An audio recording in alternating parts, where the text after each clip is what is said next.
Okay, so I was challenged by Hugh at ENIAC when he was here.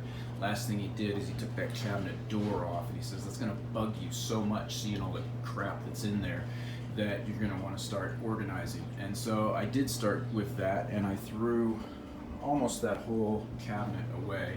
What's up there now is stuff that Deb needs to look at, and maybe we can find a place for it. I don't even know what that stuff in the front is for. So anyways, then I went crazy right over here. So did the next one, cleaned the whole thing out, but came in here. The animal meds used to be in a bunch of different places. Now they are all in one tote, and it's all labeled right here.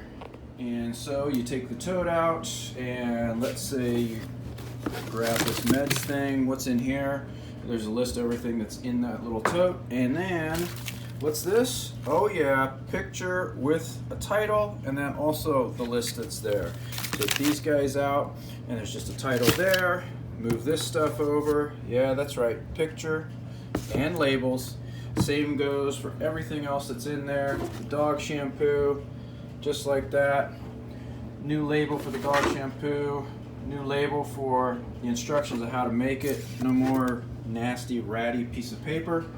And then everything's got a spot. You put it back in here, and you take it, you put it right back there, because it corresponds with that label right there. Oh yeah.